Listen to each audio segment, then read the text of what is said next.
आज मैं आपको स्टैंडर्ड 6 का सब्जेक्ट इंग्लिश उसमें unit number 3 water water everywhere वो पढ़ाऊंगी। उसमें हम एक्टिविटी नंबर 5 देखेंगे। Activity number 5, Vijay is carrying water.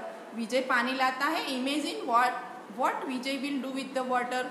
तो आप इमेजिन ऐसे तो अनुमान लगा सकते हो कि वाटर के साथ विजय क्या करेगा। Do you imagine him wasting water और यूजिंग इट वाइजली। तो आप इमेज कर सकते हैं कि वो पानी का वेस्ट करेगा या उसका वाइजली यूज़ करेगा। Right one sentence describing what Vijay will do with the water. तो आपको वहाँ पे एक सेंटेंस लिखना है कि वाटर से विजय यूज़ करेगा या उसका वेस्ट करेगा। तो उसके बारे में आपको एक लाइन लिखनी है। तो अभी हम एक्टिविटी 6 देखेंगे। At a black water pond, Mary Oliver's के द्वारा लिखी गई है। तो activity number 6, at a black water pond the tossed water have settle after a night of a rain. तो कल रात बारिश हुई थी, उसके बाद at a black water pond के किनारे वो पोएट खड़े हैं तो उसका पानी जैसे अभी थम गया है, सेटल हो गया है।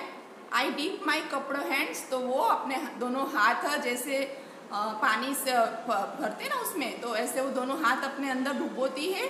और I drink a long time, तो वो पानी उस वहाँ से पॉन्ड में से लेकर पीती है। It tested like a stone leaves fire, तो उसका टेस्ट कैसा है, उनको ऐसा लगता है कि जैसे स्टोन लीव्स और फायर जैसा उनका टेस्ट उसको लग रहा है। It falls cold into my body, तो जैसे ये पानी पीते ही उनकी बॉडी में एक जात की ठंडक वो महसूस करती हैं। वॉकिंग द बॉन्स, तो जैसे ये उनका जो बॉन्स है उसको जैसे हिला दिया ऐसा उनको फील होता है। I hear them deep inside me whispering what is that a beautiful thing that just happened.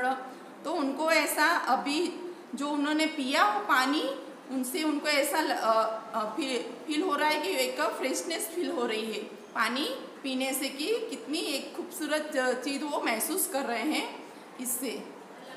आगे हम एक्टिविटी 7 में इसके क्वेश्चन आंसर, ये जो पोएम है उसके रिलेटेड क्वेश्चन आंसर है वो आपको करने हैं। अभी एक्टिविटी नंबर 8 देखेंगे। तो activity number 8, Oliver could have ended each lines at the end of a sentence like this. तो जो ऑलिवर ने जो ये पोएम लिखी उसमें हर एक लाइन का सेंटेंस में इस तरह उन्होंने लिखा है। Eight a black water pond the toasted water have settled after a night of a rain. I dip my cupped hands, I drink a long time. It tasted like a stone leaves fire. It falls cold into my body, waking the bones. I hear them deep inside me whispering, oh what is that beautiful thing that just happened। तो अभी हमने ये poem पढ़ी है, तो उसमें उन्होंने कैसे एक एक लाइन लिखी है वो बताया गया है। Notice how the sentences differ, तो हमें यहाँ पर नोटिस करना है कि कैसे हर एक सेंटेंस एक दूसरे से अलग है। Some sentence are long, some are short. तो कई ऐसे सम सेंटेंस है उसमें लॉन्ग है और सम है वो शॉर्ट है। Some sentence have more than one part and one sentence is a question. तो उसमें एक सेंटेंस में एक से ज़्यादा पार्ट है और एक सेंटेंस में उन्होंने क्वेश्चन भी पूछा है। The different kinds of sentence in the ऑलिवर्स poems make it more interesting. तो इसमें डिफरेंट टाइप के जो सेंटेंस है वो पोएम को एकदम इंटरेस्टिंग बना रहा है। Work with your group to write a poem about a place that uses sentence like Oliver's. तो ऐसे आप भी ग्रुप में ऐसी पोएम लिख सकते हो जैसे ऑलिवर ने लिखी है। इस टाइप के सेंटेंस यूज़ करके आप भी ग्रुप में ये लिख सकते हो। अभी एक्टिविटी नंबर 9 देखेंगे, वाटर वाटर एवरीवेयर। तो activity number 9, how much water is there on the earth. तो कितना पानी हमारे अर्थ के ऊपर है। देयर्स अ लॉट, बहुत सारा पानी। Something the like 1260 trillions litres can be found on our planet. तो यहाँ पर जो हमारा प्लेनेट है उसके ऊपर समथिंग लाइक 1260 ट्रिलियन लीटर जितना पानी पाया जाता है। This water is in a constant cycle, तो ये जो पानी है उसकी कांस्टेंट साइकिल में रहता है। इट इवेपोर्ट्स फ्रॉम द ओशंस, तो ये ओशंस में से भाप बन के इवेपोर्ट होता है, travel through the air, rain down on the land and then flows back to the oceans. फिर जो भाप बनती है वो पानी क्या एयर में जाता है और रेन बारिश के रूप में वो पानी जमीन पर वापस आता है। इस तरह पानी वापस ओशन में आता है। इस तरह वो साइकिल पूरा कांस्टेंट चलता है पानी का। द ओशंस आर ह्यूज, तो ओशंस है ना बहुत विशाल होते हैं, बड़े बड़े होते हैं। Most of the earth is covered in oceans. 98% of the water on the planet is in the oceans. तो ये जो पूरा मोस्ट ऑफ द अर्थ है ना, हमारा पृथ्वी जो पृथ्वी है वो ओशन से घिरा हुआ है और 98% water on the planet is in the oceans. तो जो 98% जो पानी है वो ओशंस में है and therefore it is अनड्रिंकेबल because of the salt. तो जो आपने कभी चखा होगा कि जो ओशंस का पानी है वो सॉल्टी होता है, तो इससे ये ड्रिंकेबल नहीं होता है। Only about 2% of the planet water is fresh. तो जो प्लेनेट है हमारा उसमें ओनली 2% पानी पीने लायक है, but 1.6% of the planets fresh water is locked up in polar ice caps and glaciers. तो जो उसमें से भी 1.6% जो प्लेनेट का फ्रेश वाटर है वो लॉक्ड हुआ है polar ice cube and glaciers, यानी जो भाप होता है ना, भाप बन के ऊपर जो बर्फ़ बन जाते हैं ना, तो बर्फ़ के टुकड़े जब गर्मी की सीजन में नीचे पिघल कर नीचे आते हैं तो ऐसे ग्लेशियर्स के रूप में वो नीचे टुकड़े ऐसे आते हैं। पानी पिघलता है जब गर्मी की सीजन में, तब जो बर्फ़ बन जाते हैं ना छोटे छोटे वो पोलराइज कैप्स बनते हैं। Another 0.36% is the underground in wells. तो उसमें से 0.36% जो पानी है वो वेल्स में होते हैं। Only about 0.036% of the planet's total water supply is found in fresh lakes and reverse.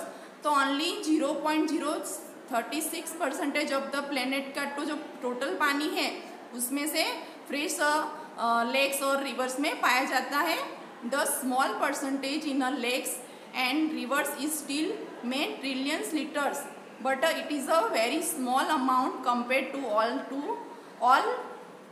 water in the whole world। तो जो पूरा पानी है उसमें से बहुत कम पानी ऐसे हम वाटर लेक्स और रिवर्स में पाया जाता है। The rest of the water on the planet 0.0% of either floating in the air S cloud and water vapour. तो इसमें से जो थोड़ा पानी है वो प्लेनेट का वो 0.04% पानी है वो फ्लोट यानी हवा में होता है, क्लाउड्स बन जाता है और जो भाप बनती ना वेपर उसमें होता है और is locked up in plants and animals, और जो पौधे प्लांट्स और एनिमल्स में होता है। Did you know that your body is 65% water?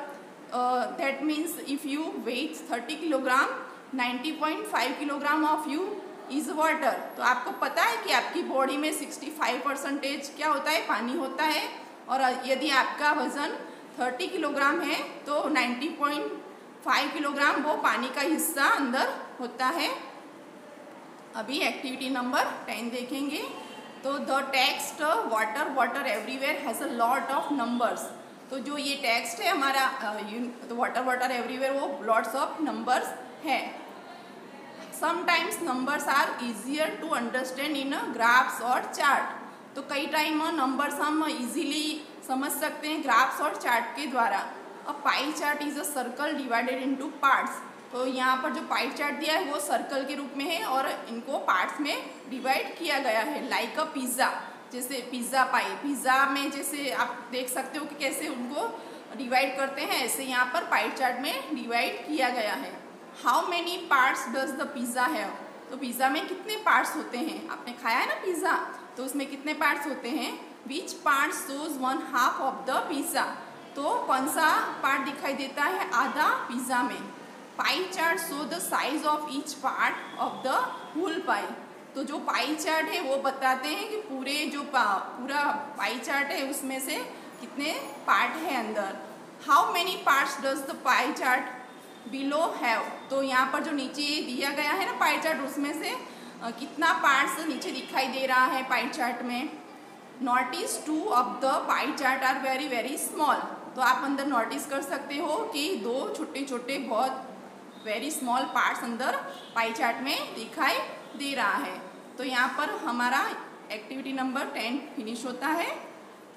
Thank you.